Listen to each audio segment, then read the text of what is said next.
A man is shocked to learn that he's had ovaries his entire life. A mayor orders government workers to smile or else. And a Metallica baby. A baby's born at a Metallica show. These are the weird stories for Thursday on Weird AF News, the only daily weird news podcast hosted by a comedian. That's right, I have 3 weird news segments as I do, and I have you as I do, and I'm grateful. A Chinese man is surprised to learn that he has ovaries. A 33-year-old Chinese man identified only by the pseudonym Chen Li, in order to protect his identity, was initially diagnosed with appendicitis after he complained of some abdominal discomfort, little blood in his urine. But it gets deeper. Chen's symptoms reportedly started soon after having corrective surgery for his irregular urination during puberty. He continued to experience these uncomfortable symptoms for the past 20 years. Despite being treated for appendicitis, Chen's symptoms persisted. It was not until last year that doctors finally found the cause of his symptoms. Turns out Chen reportedly had some female sex chromosomes inside of him. Female sex chromosomes. After traveling some 930 miles from Sichuan province to Jiangsu to visit a hospital that treats genitalia issues, Chen discovered through medical examination that he also had female reproductive organs.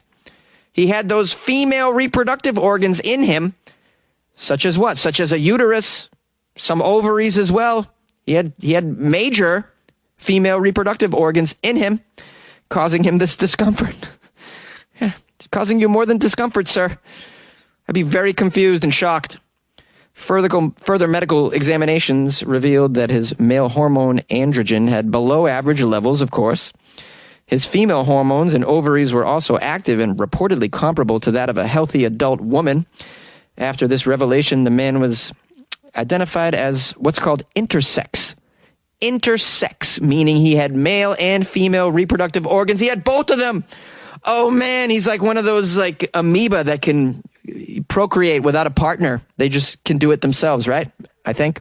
Can he F himself and have a little one? Let's learn some more. I'm pretty dumb, so I need to familiarize myself before I make any, concrete declarations about what he's able to do. Chen underwent surgery, though. Oh man, he cut out something. So now we're never gonna know if he could F himself and have a baby. He underwent surgery June 6th. After he became distressed by the news, he was released 10 days later. And the surgeon who performed the procedure told the media that Chen was, quote, quickly at ease and his confidence was restored. His confidence was restored. Here's a quote from the doctor. From this point on, Chen can live life as a man, but he cannot reproduce because, well, his testicles cannot produce sperm, unfortunately. Oh, man, why didn't you leave him with the female parts if they worked?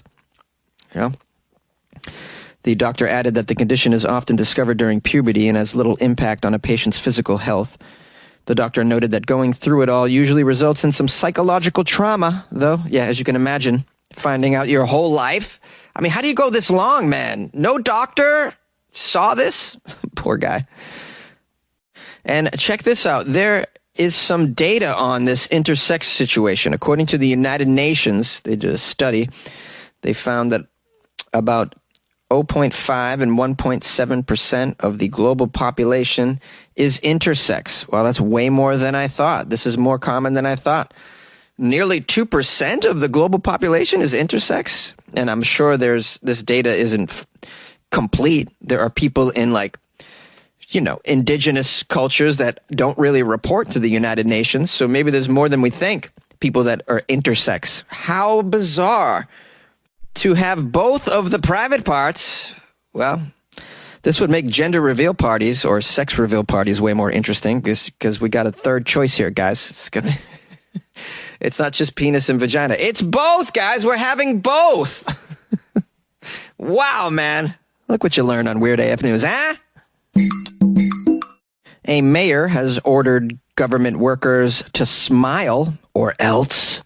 A mayor in the Philippines has ordered all local government workers and officials to smile while they're serving the public.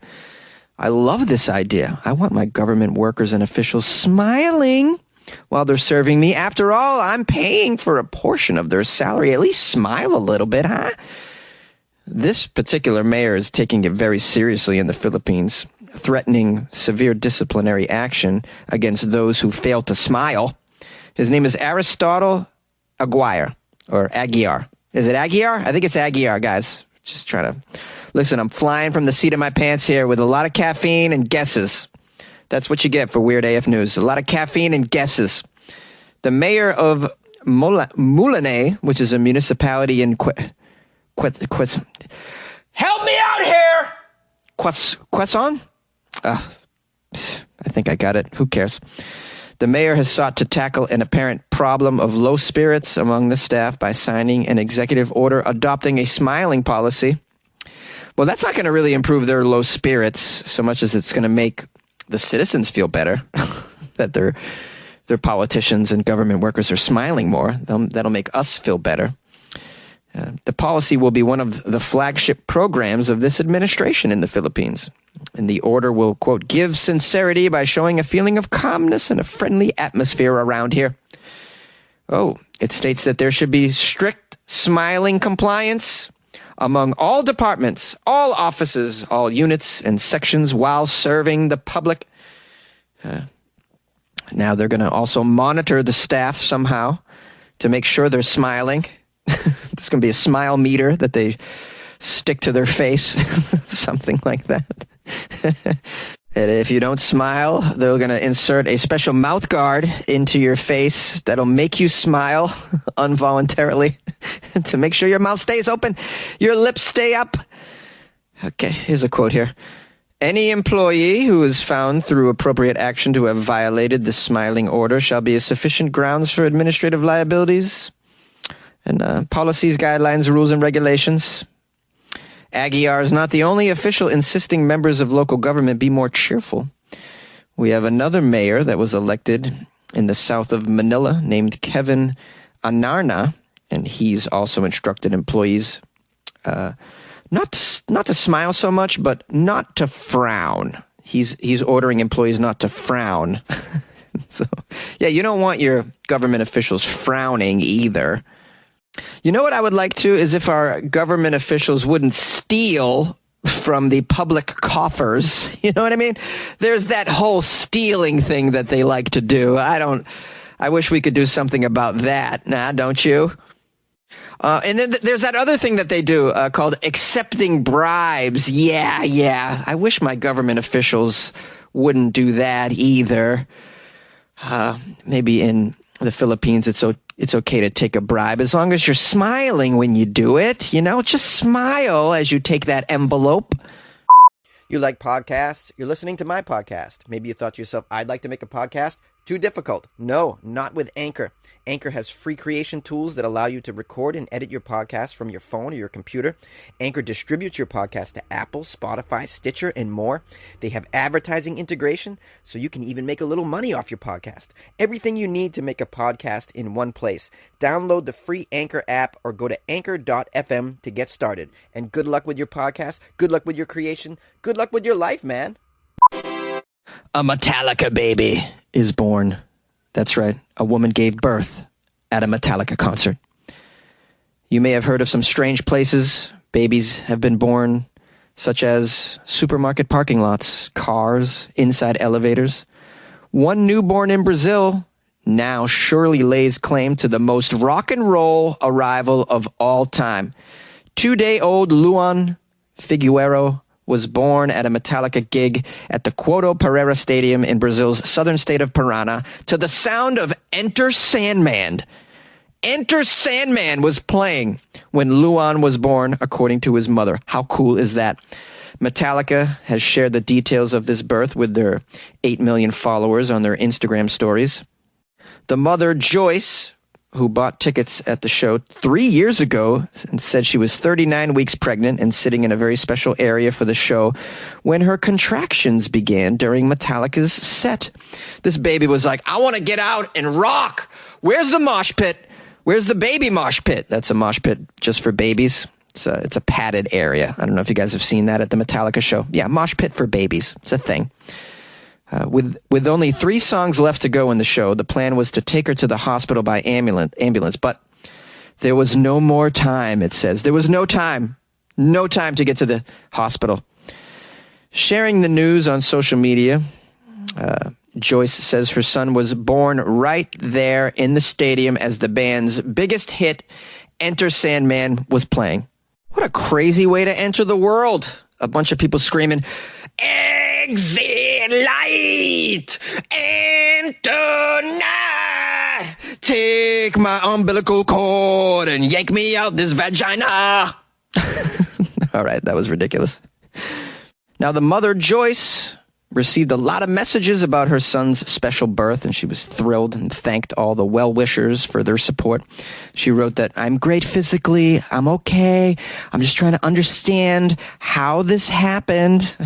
I'll tell you how it happened, lady. You were preggo, and you went to a concert. And it's just timing, man. It's timing. Now, although this is unusual, this is not the first time a woman has given birth during a gig, a live show. In 2019, a woman gave birth during a Pink concert at Liverpool's Anfield Stadium and reportedly went on to name the little girl Dolly Pink. How about that? I actually think it's a great idea to give birth at a concert. Those hospitals are stuffy. That lighting is terrible. That doesn't put you in a good mood to be giving birth. Nothing about it's comfortable. You know, why not have a little distraction there, like a band playing at the same time? You know, you need a distraction when you're going through all that pushing and the pain, I'd imagine. We could curate lots of birthing experiences, you know? Could be at a sporting event. Put some VR goggles on the mom as she's giving birth. You could put her anywhere with the VR goggles. I gave birth from outer space with my goggles. I gave birth at the zoo. Thank you so much for staying with me for another episode of Weird AF News. As you know, it's Thursday, so tomorrow is Friday. We're doing Florida Friday. So if you guys want to send me any weird Florida news from the week, you can send it to my email, funnyjones@gmail.com. Or you can send it to me on Instagram @funnyjones as well. Or tag me in a tweet @funnyjones. If you want to call the show because any of these stories made you feel something. Or maybe I made you feel something. You can just call and express yourself. 646-450-2012. As always, if you'd like to support the show, check out the Patreon, patreon.com/WeirdAFNews, where in addition to buying me a cup of coffee a month, you get access to extra weird content that I come across in my daily life and that I like to throw right into the Patreon for my fellow weirdos to enjoy. So if you think you might like to take your support to another level, consider that. Go to weirdafnews.com and listen. I'll see you tomorrow for Florida Friday.